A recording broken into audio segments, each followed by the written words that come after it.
Sobre América Latina, el sentido más profundo que tiene su disquisición filosófica y política en lo que se refiere a la búsqueda de un pensamiento creativo y a la vez propositivo sobre las problemáticas que nos aquejan.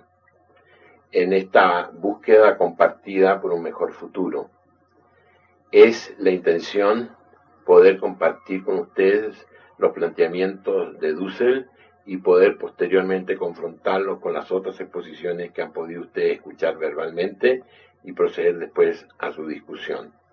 De lo que se trata es de comenzar a mostrar un nuevo rostro de los pensadores de América Latina que siguen su trabajo, siguen sus construcciones conceptuales en la esperanza de poder encontrar un mejor futuro.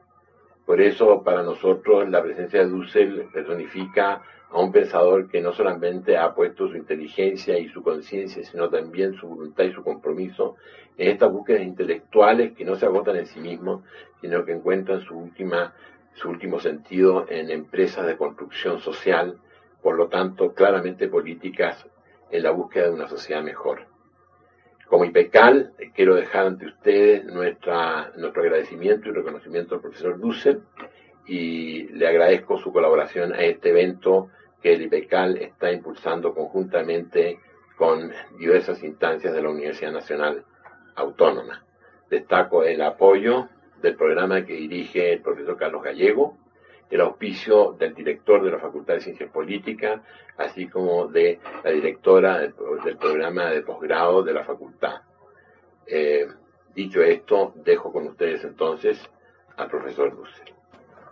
Bueno, hemos hablado con Hugo y con algunos amigos de una posible exposición que se tomase en vídeo para exponerla en mi ausencia. ¿Cómo es que una generación comenzó a producir conocimiento nuevo, nuevas categorías en América Latina? Yo creo que eso surge realmente de un compromiso, primero. En estos días estaba leyendo yo un autor neoconfuciano del siglo XVI. Se llamaba Wang Yang-min. Debo decir que Mao, en un trabajo sobre la praxis, cita muchas veces a Lenin, pero en realidad no está pensando en Lenin, está pensando en Wang Yang-min, que es un gran neoconfuciano chino, en el cual Mao realmente se inspira y saca muchos de sus conceptos. Wang Yang-min habla de que no es posible la teoría sino a partir de la experiencia. No dice, como decíamos nosotros, de la praxis, en un sentido un poco solipsista dentro de la teoría de la conciencia, en que yo tomo conciencia de hacer una acción práctica y de ahí después puedo hacer teoría. No, Wang Yang-min está pensando en la experiencia, por ejemplo, de decir qué es un campesino. Y saber lo que es un campesino para él, que justamente descubre esta idea cuando el emperador chino, porque este era un gran político y al mismo tiempo gran militar y gran filósofo, ha caído mal al emperador y lo manda en el exilio. Y él entonces está trabajando con campesinos muy simples y muy agobiados. Y entonces él dice, ¿qué significa poder comprender lo que es un campesino? Y para poder saber lo que es un campesino hay que vivir con ellos, hay que comer con ellos, hay que sufrir con ellos. Esa es la experiencia de donde parte la teoría. No es una praxis ni siquiera política de militancia, sino que es algo previo. Este es el concepto que también tiene justamente Mao, de donde surge la teoría. Entonces, al fin de los 60, la conmoción de los 68, en América Latina golpea de otra manera que en Berkeley o que en París, que en Europa o Estados Unidos, porque es una crisis posterior a la Segunda Guerra Mundial y entre nosotros en un mundo periférico y pobre, Yo en ese tiempo estaba en Argentina. Hubo un gran movimiento estudiantil, pero no solo, se tomó una ciudad que se llamó Córdoba. Se la tomó con el sindicalismo más comprometido de Tosco, que por último después fue asesinado por los militares, y de Ongaro, que también fue después expulsado del país. Era el sindicalismo más fuerte. Junto a los estudiantes tomaron una ciudad, Córdoba. Y eso se llama el cordobazo. Fue de una enorme politización en cuanto a compromisos con el pueblo, porque era un pueblo que dentro del populismo del sur podía ser peronista, pero el ser peronista es lo accidental. Lo importante es que se levantaban contra una dictadura militar. Entonces hubo una efervescencia popular muy grande, unas grandes luchas, la gente iba presa, me tocó estarlo, y entonces de ahí, cuando uno daba clases en la universidad, los estudiantes justamente preguntaban, y bueno, ¿dónde está lo político en lo que estás enseñando? Y poco a poco se tuvo que politizar el discurso filosófico académico, y desde el 68-69 fue surgiendo lo que después llamamos filosofía de la liberación, pensando en los movimientos de liberación de Argelia, del África, pensando en los movimientos también de liberación de América Latina. Es interesante que el Frente Sandinista se llamó Frente Sandinista de Liberación Nacional y el zapatismo se llama de Liberación Nacional. Esa palabra es fuerte, y cuando hablamos de filosofía de liberación estamos hablando no de una emancipación ambigua, ni siquiera la primera emancipación de Iturbide, sino de algo que toca lo material, lo físico, lo real, el sufrimiento de un pueblo. Y por eso filosofía de liberación significa algo muy especial. Debió surgir desde una experiencia, pero al mismo tiempo desde la reconstrucción de categorías de la filosofía tal como se enseñaba en la academia. De tal manera que éramos filósofos en muchas universidades del país, en Argentina en este caso, pero también en contacto con Colombia, también con México. La idea iba en toda América Latina. Pero uno estudiaba a los grandes filósofos del momento, Kant, Hegel, Heidegger y muchos otros, Marcuse justamente, que surge en el contexto del 68, escribe aquella obra extraordinaria en San Diego, casi en México, El hombre unidimensional, una crítica frontal a la unidimensionalidad del hombre norteamericano. Franz Fanon, Los condenados de la tierra, que de la experiencia africana árabe, de Algeria y de la liberación nacional contra Francia en la época de Charles de Gaulle, pues plantea categorías muy importantes que el propio filósofo Sartre toma, y de ahí entonces surge un pensamiento crítico también en Europa y en Estados Unidos. Pero entre nosotros, ¿cómo hacer creación de nuevas categorías desde nuestra situación latinoamericana?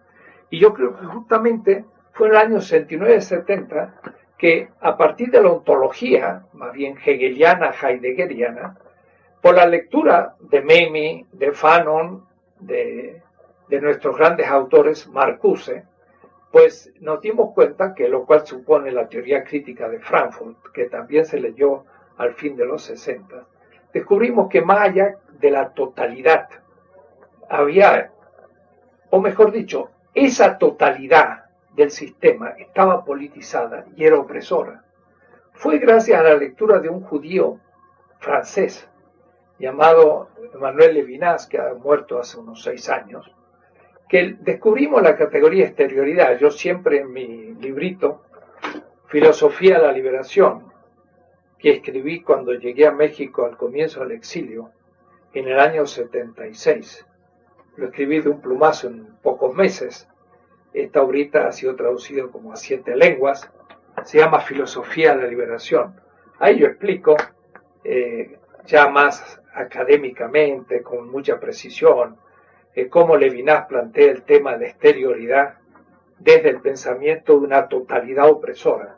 Debo decir que también voy a entregarles un CD en donde está toda mi obra, se la voy a entregar a Hugo Zemelman, de tal manera que el que quiera puede inscribirse en una lista y espero que paguen simplemente lo que cuesta el CD como gastos.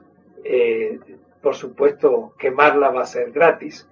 Y ahí van a tener entre unas 50 obras, pues la filosofía de liberación, y ahí van a poder entonces leer en el segundo capítulo el tema 2.4, que es la exterioridad. Para mí fue fundamental, filosóficamente hablando, la categoría de totalidad y la de exterioridad para poder empezar a hacer lo que Marx dice acerca de la economía política. Marx dice de lo que se trata y lo que él hace es una crítica de todo el sistema de las categorías de la economía política burguesa. Como filósofo yo diría, de lo que se trata es una crítica de todo el sistema de las categorías de la filosofía burguesa. Y hacer una crítica de todas las categorías es justamente también descubrir aquellas que faltan. Y cuando uno a una cadena genética, ahora hablamos del genoma, le ponemos un nuevo elemento, cambia todo. Parece que el ser humano, de los primates, pues tenemos ni un 1% de diferencia en la cadena, o es decir, unas categorías más, diríamos así. Y de pronto se diferencia pues el mono del hombre. O es decir, algunas pocas categorías a veces pueden hacer cambiar el sentido completo de un marco categorial. Y ahí surge nuevo conocimiento.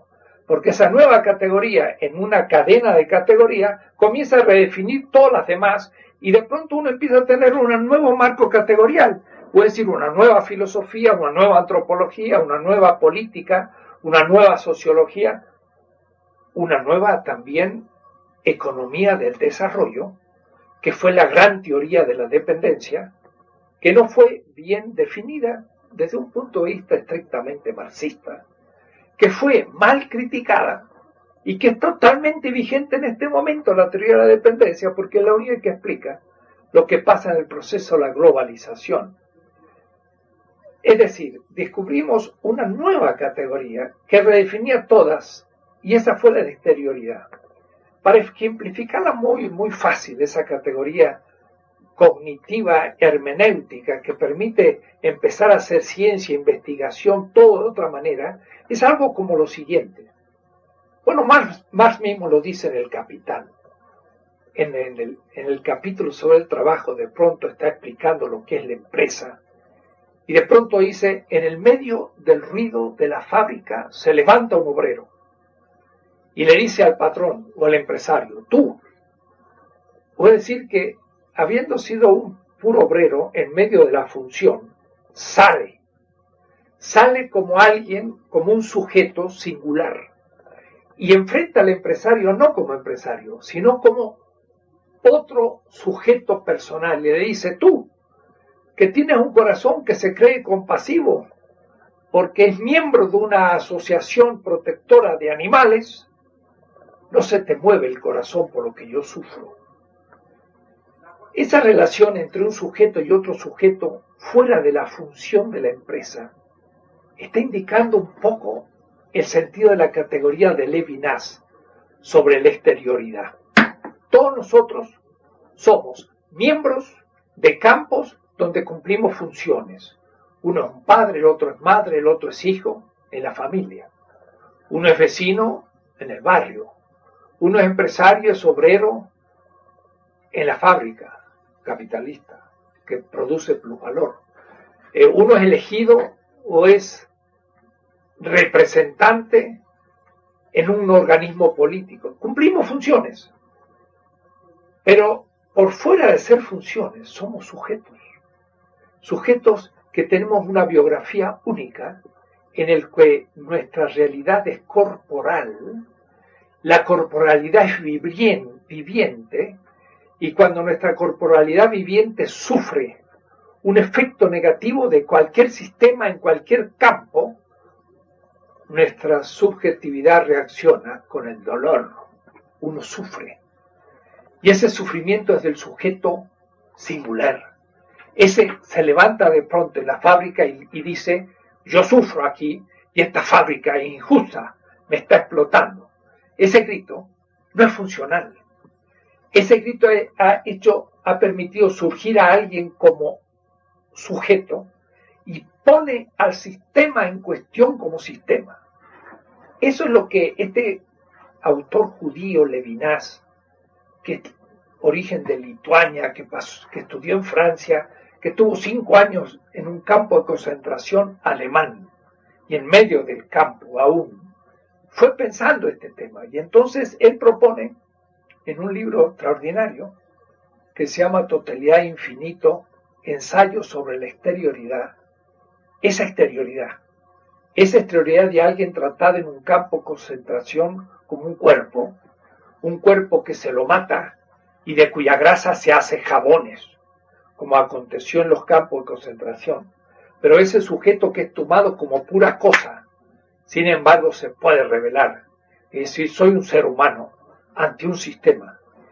Ese ser humano que surge como alguien exige respeto, y ese respeto es la esencia de la ética, el respeto por el otro como otro en cualquier situación en que se encuentre. Que decía entonces que la categoría exterioridad nos permitió comenzar a pensar una nueva filosofía y también una nueva política, todavía incipiente allá en los 70s. Esto supuso una enorme fecundidad.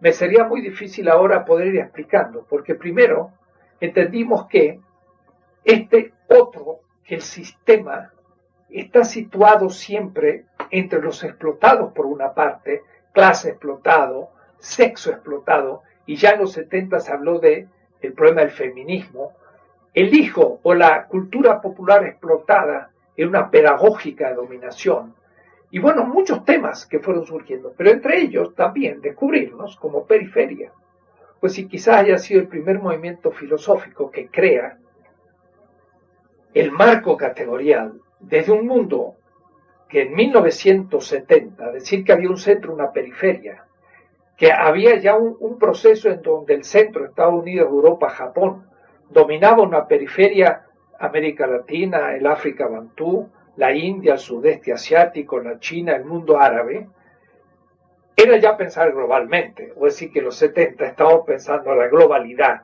desde abajo y nos preguntábamos, ¿es posible filosofar desde abajo? Y eso es lo que se propone Salazar Bondi en un libro que se llama ¿Es posible la filosofía desde nuestra América? 1969. La verdad es que Salazar Bondi, gran peruano, se hace la pregunta, pero no sabe en realidad cómo responderla. Su pregunta la tomamos como interpelación y dijimos, si es posible hacer una filosofía desde un mundo dependiente, dominado y explotado, es justamente empezando a pensar la explotación, la dominación, el ser periférico y en la esperanza de una liberación. Son los primeros temas que hay que tratar. Y entonces ahí surgió el tema de la filosofía de liberación, como la respuesta a la interpretación de Salazar que decía, no hemos tenido una filosofía que responda de lo que nos está sucediendo. Hace poco, en una reunión que hemos tenido en Berkeley con un grupo de amigos, entre ellos va a estar aquí en nuestro encuentro Nelson Maldonado y también Leo Montes, y en fin, amigos hispanos en Estados Unidos que se han transformado en aliados estratégicos de América Latina. Pues veíamos que era el tema de lo que se podría llamar el giro decolonizador. Puede decir, en la filosofía, pero también las ciencias sociales, por supuesto, la política, la ciencia política, la antropología, todas las ciencias sociales, la economía, tiene que producir un giro decolonizador, es decir, advertirse como colonia y no querer seguir siéndolo.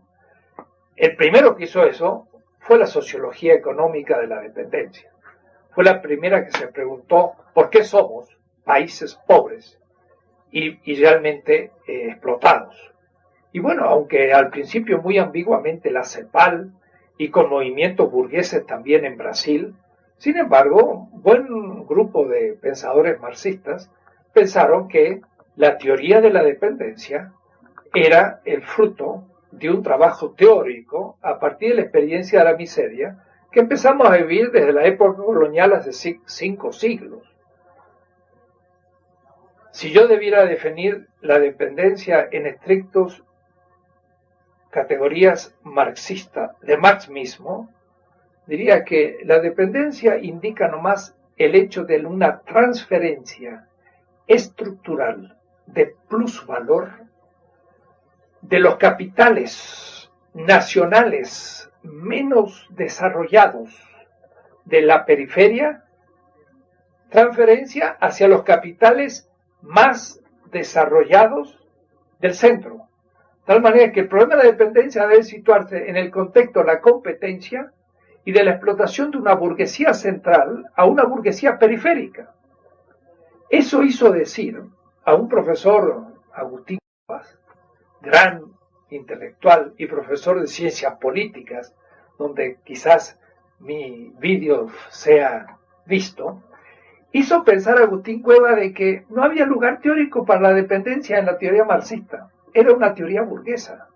Pero se equivocaba Agustín Cuevas. El lugar teórico en el marxismo, de teoría de la dependencia, es en la teoría de la competencia, concurrencia, entre capitales globales de distintos países con composición orgánica distinta. Es un tema técnico del marxismo, no lo voy a explicar ahora, ustedes pueden saberlo o estudiarlo, pero se puede hablar que en las ciencias latinoamericanas, la primer ciencia social que hace el giro decolonizador es esta sociología económica, porque no es puramente económica a veces ni sociológica, es entreverada, pero de todas maneras es la teoría de la dependencia. Por eso que eso impactó de inmediato a la filosofía, y los filósofos tomamos el tema de la dependencia y dijimos, países explotados, por lo tanto hay una relación de injusticia, acá se presenta un problema ético, países explotan a otros, y hay un problema político, y hay un problema filosófico, ¿de dónde se piensa? No es lo mismo pensar con Heidegger de Alemania que pensar con Rorty en Estados Unidos, que pensar con Salazar Bondi en Perú o la filosofía de la liberación en muchas universidades de nuestros países periféricos. No es lo mismo. Entonces el giro decolonizador fue lo primero. Segundo paso fue afianzar desde la categoría de exterioridad una relectura de Marx que nos permitiera entender la teoría de dependencia. Es decir, el problema de decolonización en Marx mismo. Eso me llevó 10 años, del 80 al 90. 20 seminarios de semestres aquí en la Facultad de Filosofía de la UNAM, donde tuvimos que repasar todo el pensamiento más duro de Marx, las 4 reacciones del Capital. Ustedes pueden leer los 3 tomos que están en siglo XXI míos, publicados, sobre la producción teórica de Marx, Hacia un mar desconocido y El último Marx. 3 libros que son una lectura económico-filosófica desde la filosofía de liberación latinoamericana para incorporar todas las categorías marxistas y dar al giro decolonizador mucho más claridad económica, política y categorial. Al terminar los 90, debo decir, todo esto siempre en relación a los procesos que se están dando. Porque si en el 59 se dio la Revolución Cubana y a la generación del 68 esto lo tocó, pero como preparación. En el 68 explotó realmente la cosa, teóricamente, y la teoría de dependencia viene en el 68, el boom literario es en los 60, y otro elemento también muy importante de el giro decolonizador fue la teología de la liberación, porque él permitió al imaginario popular, que es religioso, guadalupano, pensar que Moisés libera a los esclavos de Egipto. Por lo tanto, puede haber una relectura bíblica desde los oprimidos. Eso también fue una novedad categorial de un discurso de la teología latinoamericana sumamente interesante, que todavía es válida y que se ha regado por todo el mundo. En el África, en el Asia, ha llegado este impulso de un relanzar al imaginario popular de los oprimidos como actores políticos de liberación. Ese es el tema. Pues después de eso ya vino pues el largo diálogo con Apel y Habermas, siempre pensando desde abajo. De tal manera que ellos hablaban de la escuela de Frankfurt, segunda generación, sobre la comunicación y la validez intersubjetiva y principios éticos, temas muy abstractos, muy epistemológicos, solo, muy europeos, norteamericanos. Cuando yo entré al diálogo con Apple, lo primero que le dije es, sí, yo acepto una comunidad de comunicación, pero a mí lo que me interesa son los excluidos de la comunidad. Y lo que le propuse justamente, miren qué interesante, en 1989, cuando yo tuve mi diálogo con Apple, primero resumo su posición en 20 páginas y luego pongo un intermezzo antes de poner mi posición. Y miren, 1989, 5 años antes del 94, yo tomé un texto inédito que Carlos Lankendorf me había dado de la gramática Torojolabal de Chiapas.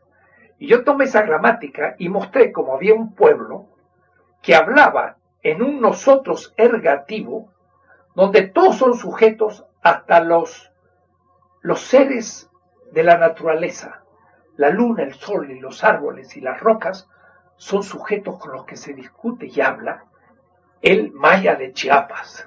Entonces, interesante, parecería profético. En el año 89, yo tomé a Chiapas para criticar a Apple y Habermas.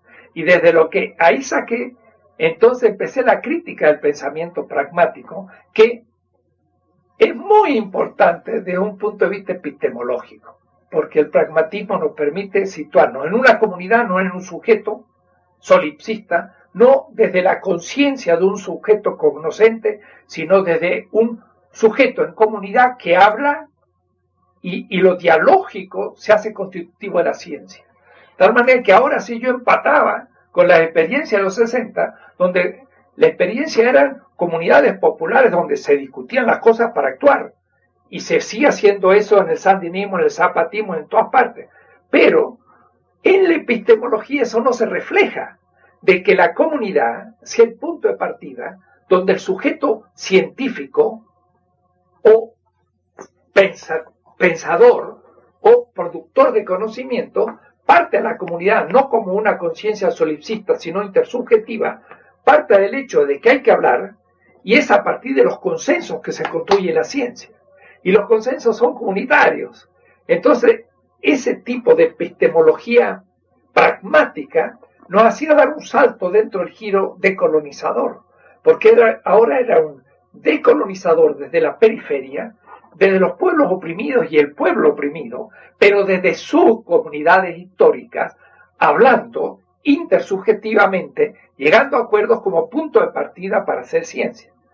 Ese fue entonces un momento fundamental, pero claro, no era simplemente el giro pragmático de un Apple o Habermas. A ese giro de ellos, que tomaba la comunicación como punto de partida, había que agregarle el decolonizador, o es decir, no era asunto de hablar desde la comunidad, sino desde los excluidos y desde los oprimidos, que al hablar no son entendidos.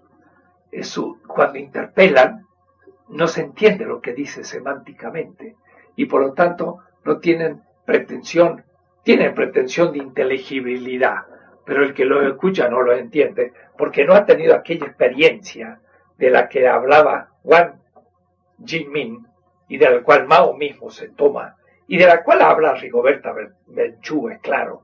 Rigoberta Menchú, también una maya, pero del lado de Guatemala, dice que hay que partir de la experiencia y no de los libros.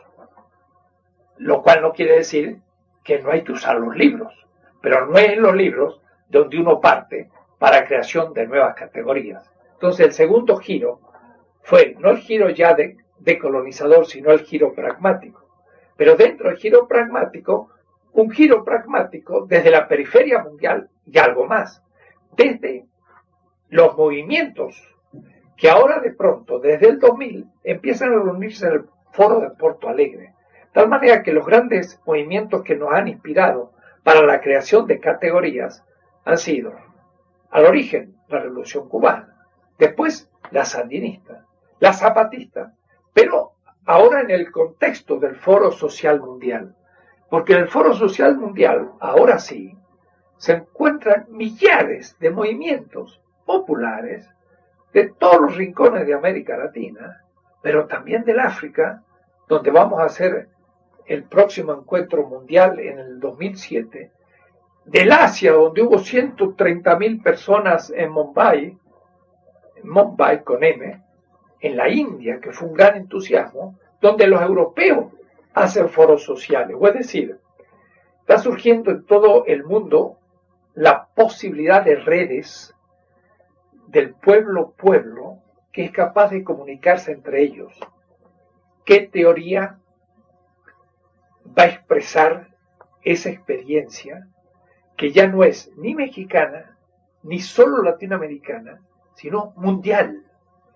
Ese es el reto actual de un segundo paso que yo estoy dando, porque de la filosofía de liberación, el capítulo ahora más, que diría yo, exigente y el que no puede dejar de plantearse es la política. Porque es hoy las decisiones políticas mundiales los que van a impedir el suicidio colectivo de la humanidad, no solo desde el punto de vista ecológico, sino ligado a ello, porque los dos tienen que ver con el capitalismo, un suicidio colectivo de la humanidad donde va a matar la mayoría de la gente en la Tierra. Y esto se está viendo en mismo Estados Unidos. Lo que ha pasado en Nueva Orleans es muy evidente. Miren ustedes la televisión y los diarios, cuando muestran rostros, casi todos son black. ¡Qué casualidad! Son justamente los afroamericanos los que están sufriendo masivamente esto, porque los demás o tenían mejores casas o pudieron salir rápido con sus autos. Pero los pobres que no pudieron salir son los que se están muriendo. O es decir, que en todas partes el que se muere es el pobre. Y esos son los que ahora van a ser, ¿qué diría yo así?, primeramente sacrificados a un desarrollo del capitalismo destructor. Las grandes medidas a tomar en el mundo y en cada país, y en México en particular, son políticas. Y por eso entonces que el tema que yo estoy tratando ahora últimamente, y en la que voy a crear muchas categorías nuevas, y estoy trabajando mucho, hace ya 6 años, después de haber escrito Mi ética de la liberación, es una política de la liberación. Quiero hablarles de eso también un poco más en detalle. Segunda parte de esta exposición sobre cómo puede aplicarse estas ideas o desarrollarse en una política a partir de la creación de nuevas categorías. Esta obra en conjunto yo la llamaría una política de la liberación. El punto de partida, y en esto lo hemos discutido con amigos, Aníbal Quijano y Walter Miñolo y otros amigos, Nelson Maldonado y demás, va a ser siempre tener muy claro cuál es el lugar de donde uno enuncia algo. El lugar donde uno enuncia es un lugar político-social, que hay que tener experiencia, hay que haberse jugado por ello, hay que haber sufrido. Cada uno a su manera, unos más. Cuando el SUP está allí 20 años ahora, con un grupo de gente, pues diría un francés, chapeau, o decir, saco el sombrero. Es notable, porque también Hart Negri, en su libro Imperio, muy criticable. Sin embargo, por ahí al final ponen a San Francisco como una persona completamente ejemplar. Y bueno, yo diría, para un cristiano, San Francisco era un tipo bastante ejemplar, porque el hombre se jugó pero a fondo, y como creyó que era pobre, pues dejó hasta la ropa interior para hacerse pobre. Esos son aquellos que toman la experiencia como lugar continuo de la consecución del programa de su vida. Y el SUP en eso, como Che Guevara, son hombres que pasan a la historia, porque son los que su experiencia se identifica con su propia vida. El intelectual tiene que tener la experiencia, pero si hiciera exactamente esto, no podría producir una obra que va a servir también de apoyo, de reproducción y de crítica, y también de defensa, porque como hay todo un mundo académico montado para justificar la opresión, el neoliberalismo, el imperialismo norteamericano, etc., poder destruir todo aquello con argumentos de nivel y plantear algo distinto, es algo que hay que hacerlo, pues también dedicando miles de horas, no con mayor dignidad, pero no con menor dignidad del obrero que va colocando sus tabiques y hace una pared. Y cuando termina la pared, el obrero dice qué bonita pared que he hecho.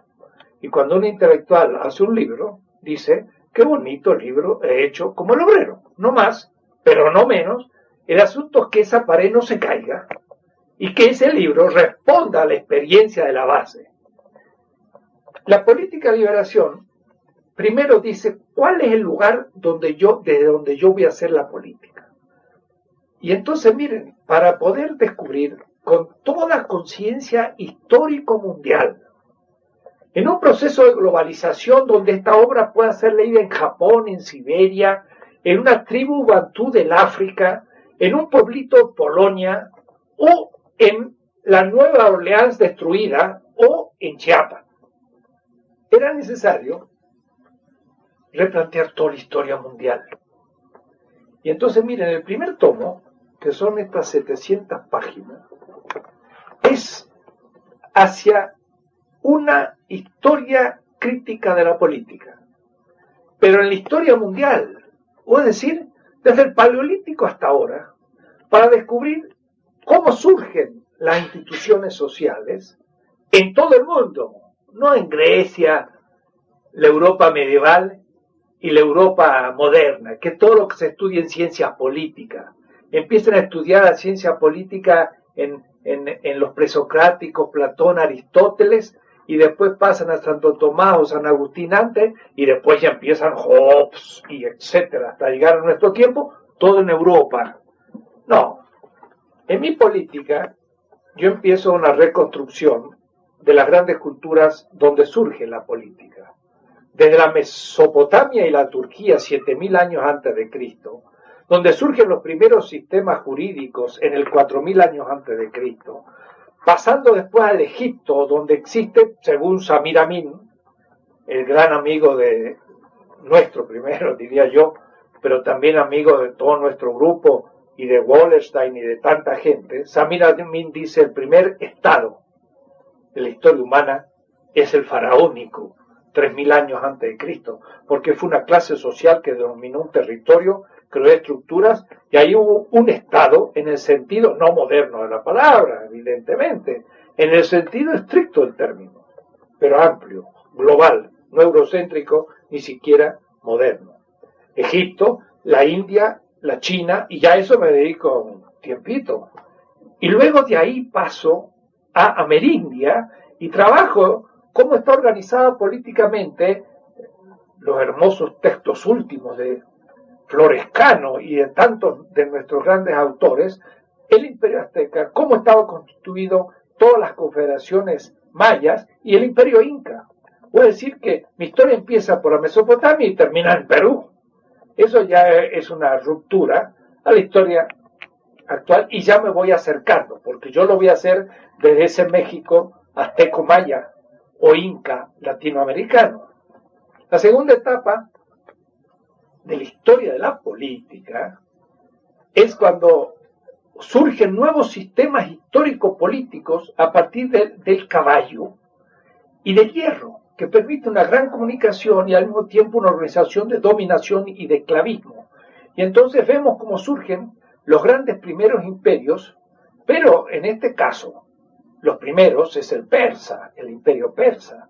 Y el imperio persa después va a impactar por el mundo anterior, indoeuropeo, y va a impactar no el imperio persa directo, sino por los habitantes de lo que se va a llamar en el futuro la ruta de la seda a la China, que va a ser su gran imperio 2 siglos antes de Cristo, y también después a los imperios o estados de la India, y luego recién de eso yo por primera vez trabajo Grecia y el mundo helenístico, sobre todo el helenístico de Constantino, para llegar al mundo romano.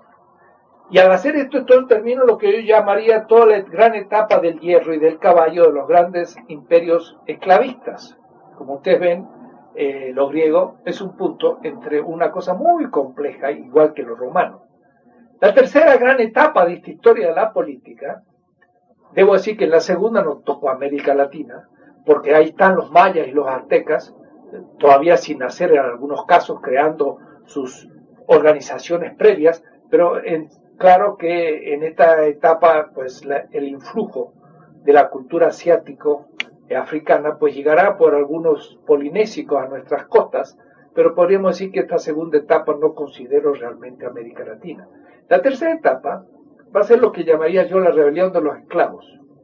En el mundo semita, sobre todo a partir del judaísmo y el cristianismo, va a haber una cristianización, entre comillas, pero eso no es lo importante.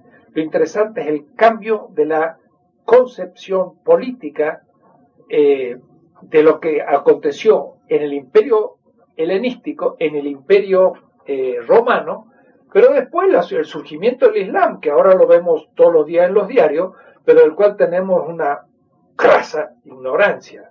El Islam, que es del siglo VII, toma toda el Asia Menor, se expande por el África, llega hasta Francia, y luego por el otro lado pues llega hasta las Rusias con los mongoles, y no es Rusia todavía por supuesto, y va a llegar a lo que hoy es Afganistán, y al norte de la India, y a Indochina, y va a llegar hasta Filipinas, es decir, el mundo islámico en el 1492, enero, estaban en Mindanao, en las Filipinas, y en Granada y en Marruecos, en el Atlántico. Era el único mundo realmente importante. Ahí me dedico a mostrar la estructura de la organización política del imperio de los árabes musulmanes, que va a culminar en el imperio otomano.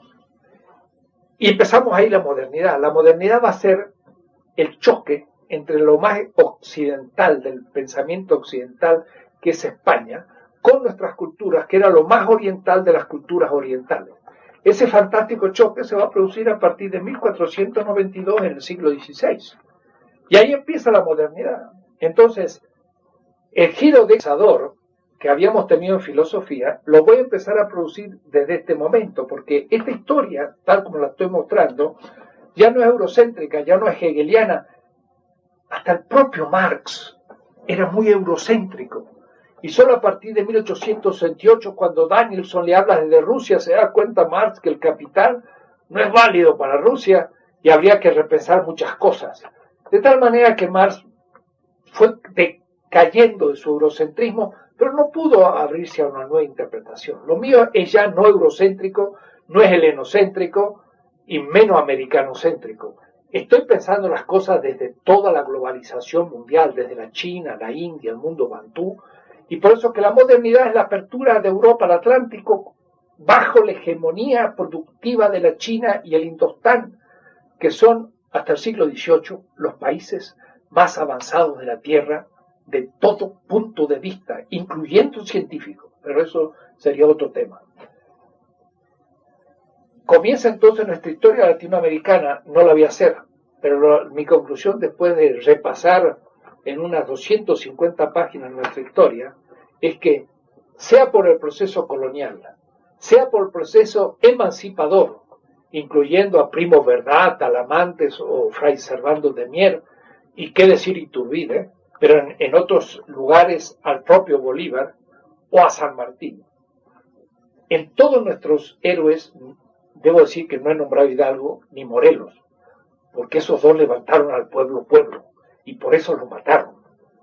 Y los 9 que juzgan a Hidalgo, 6 son criollos, nacidos en México. O es decir, los criollos matan a Hidalgo. No solo los españoles que estaban aquí, no los de la península. ¿Por qué? Porque Hidalgo era muy incómodo. Hidalgo había levantado a los esclavos y a los indígenas y a los mestizos. Y eso era peor que depender del rey de España.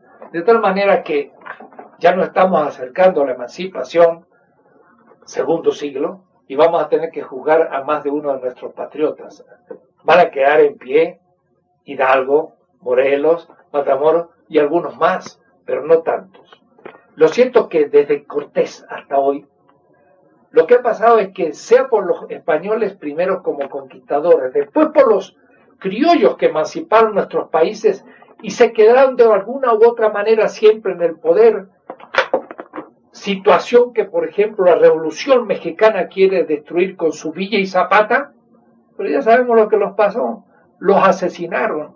Y los asesinaron los que se quedaron con la Revolución Mexicana, que, como dice Arnaldo Córdoba, el más especialista en este tema, pues al fin fue una burguesía más o menos nacional que va a organizar lo que podríamos llamar el sistema de los 70 años ya tan conocido. Pues en todo este periodo, el pueblo de los pobres, de los marginados, de los explotados, los indígenas, los esclavos, los mestizos, los españoles empobrecidos, la mujer en general y muchos otros sectores sociales, nunca van a tener representación política. De tal manera que después de las 700 páginas, lo que me queda a mí claro que el lugar para hacer la filosofía política, pero como producción de nuevos conocimientos con nuevas categorías, el lugar ese es desde estos movimientos populares que se expresan en el Foro de Porto Alegre, que significa el Frente Zapatista en México, pero también los Sin Tierra en Brasil y los piqueteros en Argentina, y cientos de movimientos que ni siquiera tienen ninguna publicidad, pero que están ahí luchando en la base. Ese es el punto de partida para la construcción de un pensamiento que tiene que ser decolonizador, pragmático y global. Y entonces pasamos a la parte propiamente que yo llamaría arquitectónica y una política de liberación. Yo tengo escrito el primero de esos tomos, que debía llamar Política de Liberación, la ontología política. Tengo que escribir el segundo. La hipótesis de trabajo parte justamente de lo que he dicho. En política, por lo general, pongamos Carl Schmitt, el concepto de lo político es la lógica del amigo-enemigo, o el concepto de lo político es la idea de hegemonía en la clave. Y podríamos ir repasando tantos teóricos, Zizek y Badiou y Rancière, los franceses, o Agamben, el italiano, por nombrar los más actuales, 2005, en filosofía política. Pero en general, ninguno de ellos toma como el punto de partida. Y debería decir que la excepción es el libro que acaba de aparecer en el Fondo de Cultura Económico de Laclau, que habla de la razón populista, que es un primer libro interesante con el cual sería bueno discutir. Pero el punto de partida es esos movimientos sociales, que son sociales. Y como son sociales, todavía no son políticos como tal. Entonces, un tema a clarificar, pero importante, es qué es lo social, qué es la sociedad política, qué es la sociedad civil y política. Pero para llegar a eso hay que llegar a un concepto de lo político, decía recién. El concepto esencial de todo lo político es el tema del poder. Pero en la modernidad, y muchas veces en la izquierda, incluyendo desde Lenin hasta Holloway, se piensa que poder es dominación. Y si el poder es dominación, entonces yo no lo voy a ejercer porque me ensucio.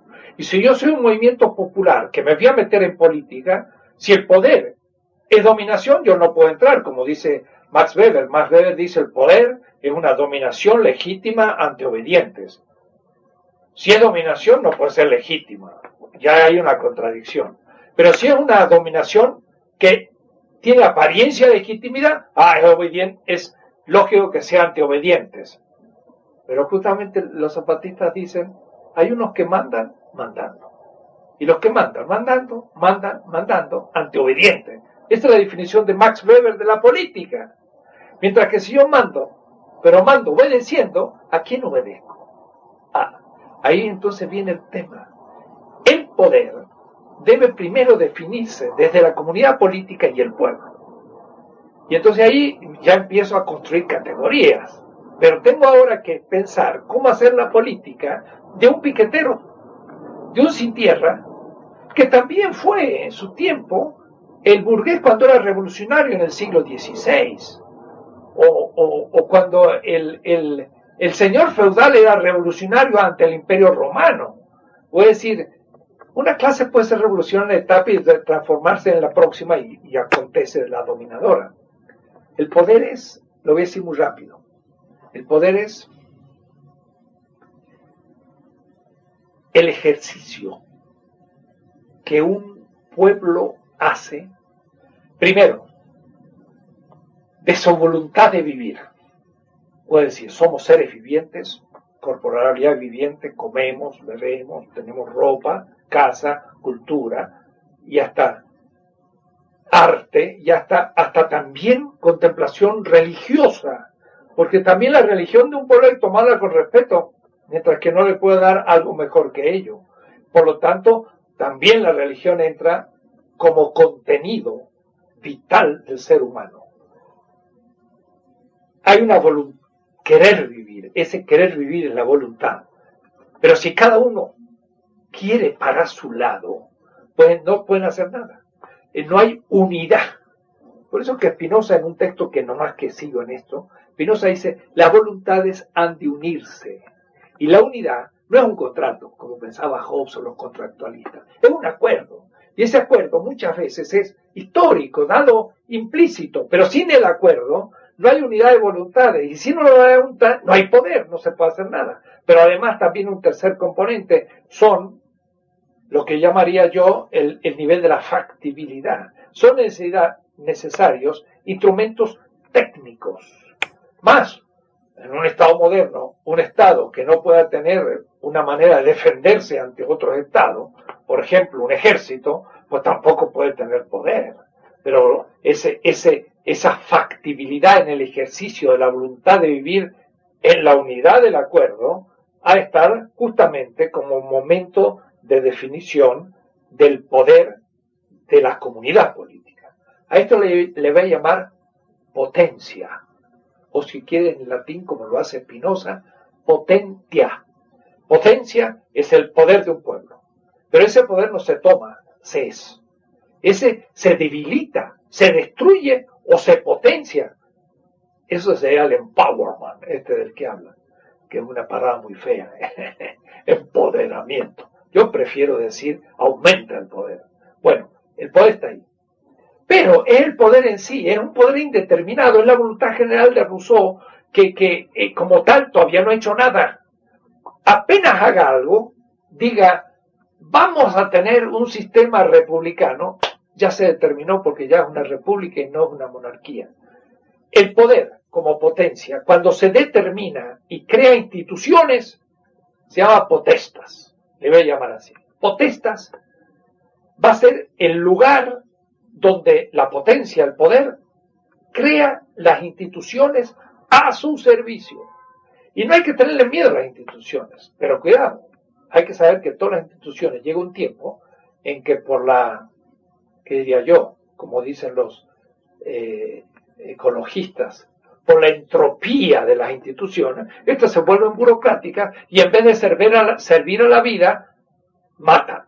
En vez de servir a los acuerdos, deslegitiman. En vez de ayudar a la gente por el ejército a cumplir sus fines, reprime al pueblo. O es decir, las instituciones que nacen para servir empiezan a ser para dominar. ¿Ahí qué hay que hacer? Vamos a ver. Ahí hay que transformarlas. Pero hay un problema en la izquierda y en los movimientos populares, que pareciera que toda institución como tal es dominadora. Si es así, no hay política. Y además no hay vida. Porque por lo menos tiene que juntarse un varón y una mujer para que dé un hijo, si no, no hay hijo. Y si los dos son tan, diríamos así, no institucional, que nunca se dicen qué día, a qué hora se van a unir, digo, para conocerse siquiera, pues nunca va a tener el hijo. Porque si dijéramos nosotros, somos monarquistas absolutos, y vamos a seguir esta clase en el futuro. ¿Cuándo? No me digas cuándo, porque eso es demasiada disciplina. ¿Dónde? Tampoco. Vamos a reunirnos en algún lugar, en algún momento. No nos reunimos nunca más. Si digo que voy a reunirme en tal lugar, a tal hora, para seguir, ya es disciplina, ya es una institución, hay que atenerse, si no, no funciona la vida. Ni siquiera podríamos estar cazando liebres, ni recolectando raíces, porque eso supone también disciplina de los cazadores y recolectores, que es sumamente complicada. Digo esto, las instituciones son necesarias, pero las instituciones necesariamente va a haber que transformarlas porque siempre se corrompe. Entonces, esa es la diacronía, el tiempo. Entonces, la potencia es del pueblo, pero el pueblo tiene que hacer instituciones. Y cuando se da instituciones, estas van creciendo. Y tenemos más de 6.000 años ya claramente creando instituciones. Si se reúne un grupo zapatista y dice, bueno, vamos a votar para saber un poco la opinión, quizás no sepan que en el 3500 antes de Cristo, en Sidón y en Ciro, en Fenicia, la plutocracia de esas ciudades comerciantes inventaron el sufragio para poder decidir las decisiones políticas. Y esto no eran los griegos, eran los fenicios, del cual los griegos tomaron todo. La palabra democracia viene del Egipto y casi todas las palabras griegas como justicia viene duku del acadio y por lo tanto la Mesopotamia. Los griegos y romanos pues no son nadie inventores como piensan la historia y la filosofía de la política, sino que tomaron lo que los egipcios y los fenicios y todos ya habían inventado 3000 años antes de que los griegos empezaran. De tal manera que nadie puede inventar la pólvora, pero sí podemos mejorarla o usarla para cosas útiles, que es muy distinto. Entonces, las instituciones existen. Miren, el tema sería larguísimo, porque de aquí empiezan, pues, decenas y decenas de categorías que hay que empezar a desarrollar. Pero esto se haría demasiado largo y sería todo un curso, y no es el caso. Pero lo que quiero indicar, que la política debe partir de darle al pueblo, a los movimientos sociales, feministas, ecologistas, pero a la clase obrera de siempre, y la clase campesina de siempre, y los pueblos originarios que fueron dejados fuera desde la época de la conquista de la realidad política de un país, y los movimientos de la tercera edad que estamos descubriendo, los viejos se vuelven revolucionarios, y los niños que descubren que tienen derechos, y una cantidad de gente que son todos esos movimientos sociales que hemos dejado fuera. Esos movimientos son el sujeto mismo de lo que construye el poder, y el poder como potencia que viene de abajo.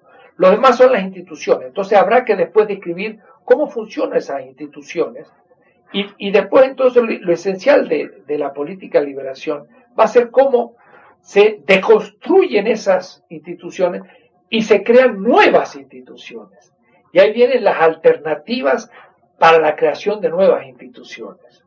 Y en ese punto es donde la liberación se hace un momento central. Aquí cortamos. O es decir, creación de nuevo conocimiento en política significa hacer lo que Marx se propuso. Se trata de criticar todo el sistema de las categorías de la filosofía política burguesa, que es prácticamente la que existe. Claro, hay también una filosofía política de izquierda, marxista, pero sabemos que Marx trabajó la economía y de política hizo geniales artículos interpretativos de coyunturas precisas, 18 numerios, pero no hizo un tomo como El Capital, en donde hubiese dicho qué es la política y cómo funciona. Eso nos toca a nosotros y de alguna manera analógica y principial es lo que yo quiero hacer la política. Pero por eso que en cierta manera habría que también desarmar el sistema de las categorías de la filosofía política del estalinismo o del socialismo real, porque empezando de una palabra como dictadura del proletariado que fue dicha, pues al centralismo democrático, son categorías irracionales, no se las puede aceptar. Claro, cuando más la dice en un sentido muy preciso, del cual entonces, sin embargo, él no entendió hasta qué punto podían ser mal interpretadas en el futuro. Pero de lo que se trata es de desarrollar todo el mundo categorial a partir de nuestra experiencia de los nuevos movimientos sociales en la América Latina y en el mundo.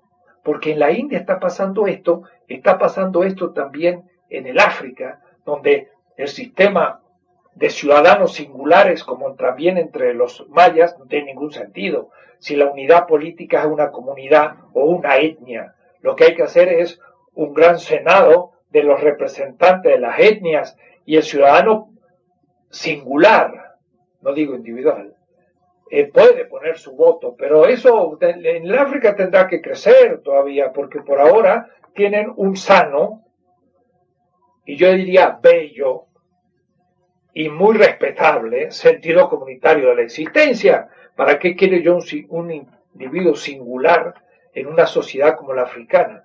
Que sí que habría que entender que ahí hay que pensar una política distinta. No, en la que estoy elaborando, el africano tiene perfecta capacidad, porque como el poder lo tiene la etnia y la alianza entre las etnias, ese es el poder como potencia, y ellos tienen que decidir qué sistema tienen que hacer, y no imitar el liberalismo europeo, que no vale para nada entre ellos, y tampoco entre nosotros.